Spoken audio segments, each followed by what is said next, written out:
First off, what I'm going to say in this video is all pure speculation and conjecture. And it's all based on my opinion on things.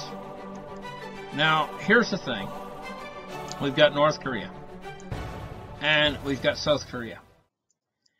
Now, they border right on China. And South Korea and North Korea, there's Chinese roads that lead right in to North and South Korea. Now, you might say, well, where am I going with all this? Well, where I'm going with all this, it goes back to a number of shows that I did maybe a year ago, or maybe 10 months ago, quite a while ago anyway. You can look them up. They're about a special missile that we saw in the North Korean parade. And the Western over here are people that look at these missiles that are in the parade, call them Franken missiles. They're like, what are those? Because they're huge. They're like the size of 2 tractor-trailer trucks. They're monster big missiles. And they didn't really identify what they are because they call them Franken missiles. Like, what are they? Great big, huge monster missiles. Now, way back when I did my show, I speculated as to what they are because I can't tell for sure. You can't see inside the missile to know exactly what it is. You'd have to examine the guts of the missile to make a positive identification. I mean, just seeing the outside of the missile, you could be dealing with an empty canister for all we know for a certainty. And that's why I say that this show that I'm putting on right now is conjecture. But these missiles sure did look like, now look at the missiles in the pictures here, okay, of the parade. Now they displayed 4 of them in the parade. And they sure do look similar to a missile that exists in China called the DF-41. Now, let's talk about the DF-41, the Chinese-made DF-41 missile. And I'm going to tell you there's marked similarities between the 2 missiles. Where the pipes come out, where the box, the fuse box basically is up near the front of the missile, where the whole thing. It looks like a DF-41.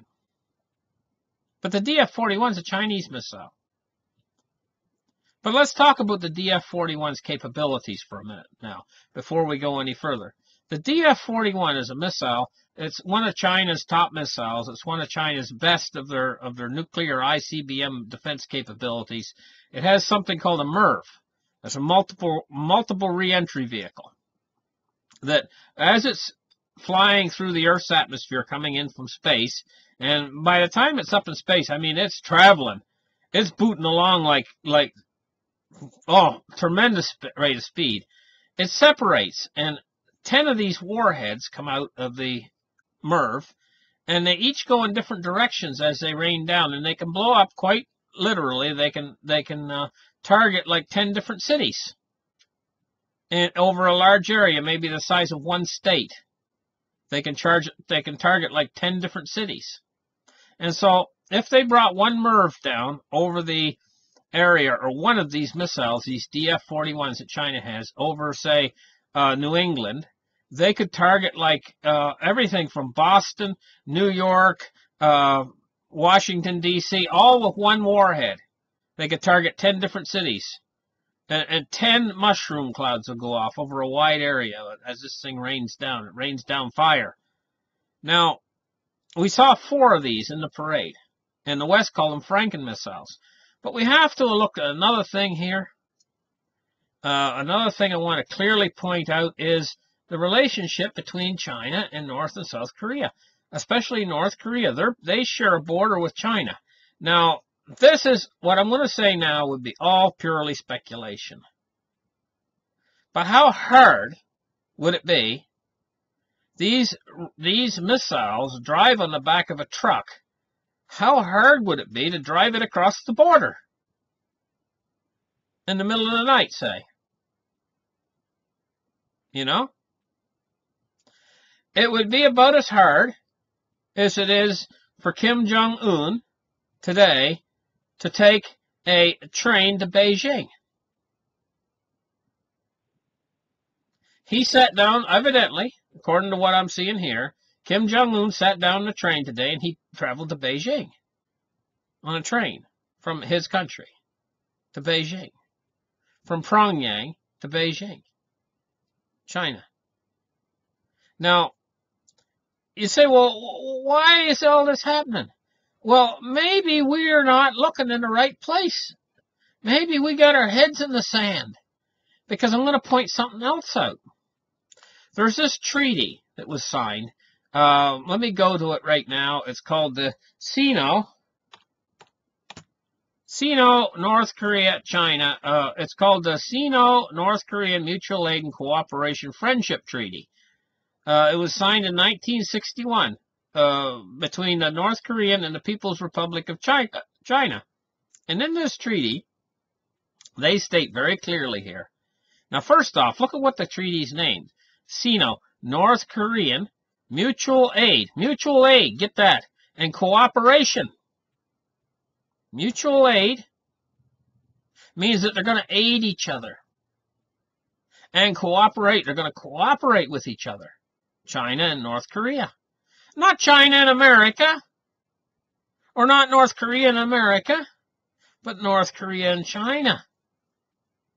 Now, what does it say further down here? It says, the treaty remains in effect and automatically renews every 20 years.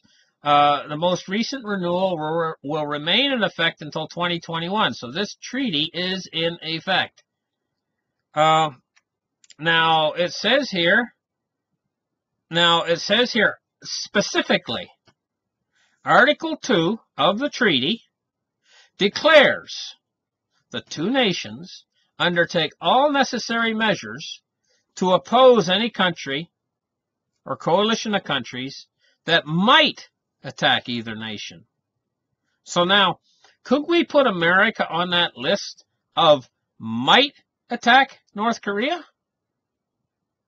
I would say most certainly America would be on the list of might attack North Korea, right? And what does it say here too? It says, all necessary measures to oppose any country that might attack either nation.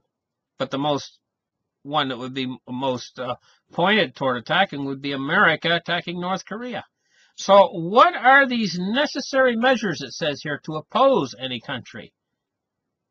Could giving North Korea the weapons that they need to defend themselves be considered a necessary measure to oppose any country or coalition of countries that might attack North Korea?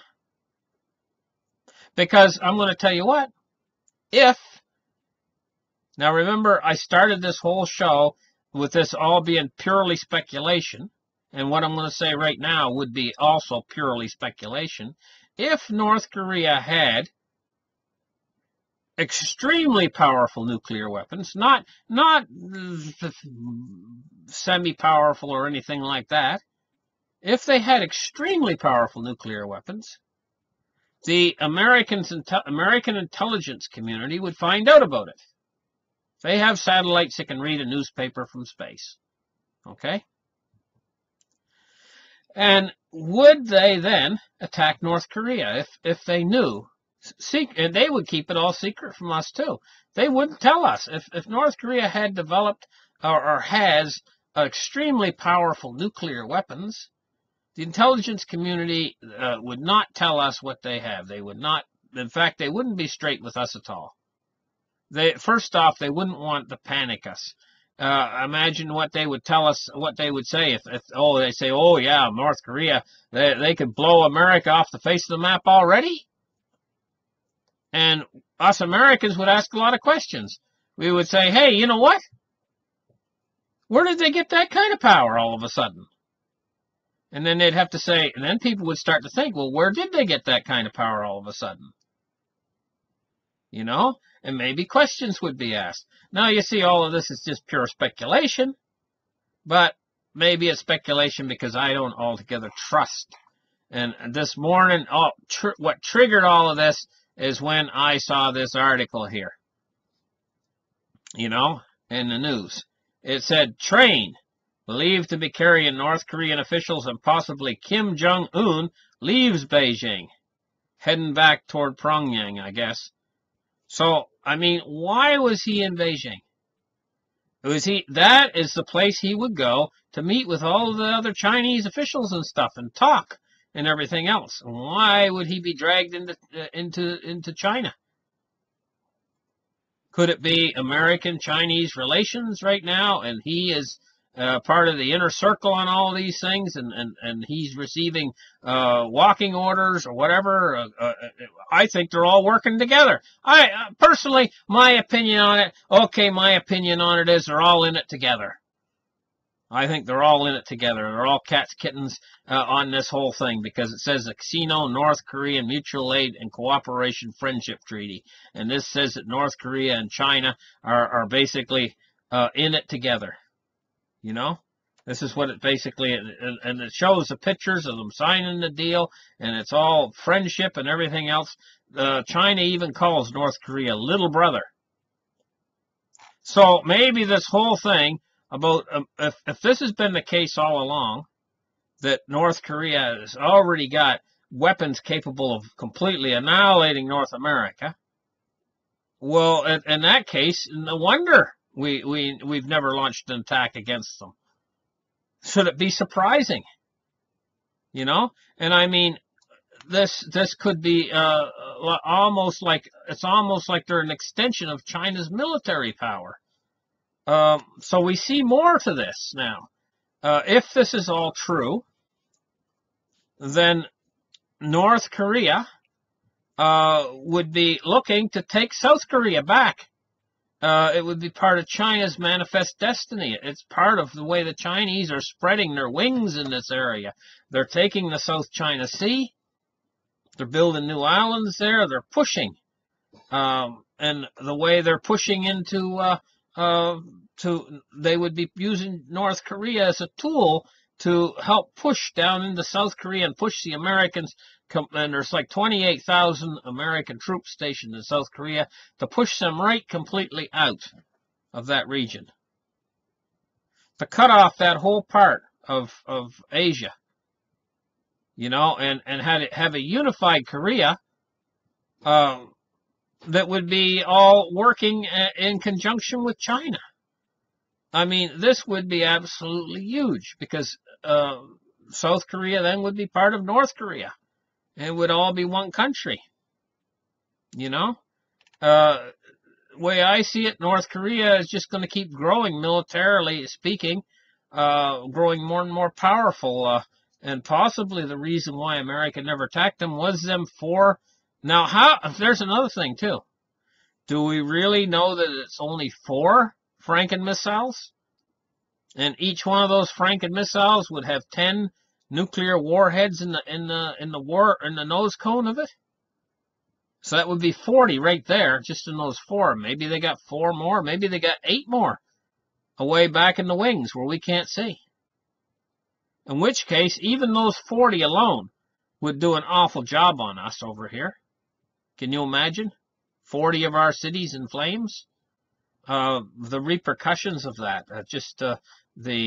it cutting off all of the just-in-time supply chains and everything else. All of our food and water would be cut off. Most of us would die of just the after effects of such a crisis that it would cause. Not to count the amount of death that there would be just in the cities and areas like that. Would this kind of power be actually in the hands of the North Koreans to use? And could that type of power have been in their hands for a long time and we didn't know it? We're sitting over here thinking, hey, you know what? They don't even have a thermonuclear weapon yet. And a lot of people here in North America think, hey, you know what? North Korea hasn't even developed a thermonuclear weapon yet. When they're blowing them off, they're blowing off a number of them. And a lot of people over here still don't believe that they even have those. You know? What I'm saying is, that they're connected to China, and how hard would it be for them to actually have a lot more than we think they have? And we're sitting in the dark about it all. So listen, thank you guys for listening. Like and subscribe, and we'll catch you in the next show. Bye.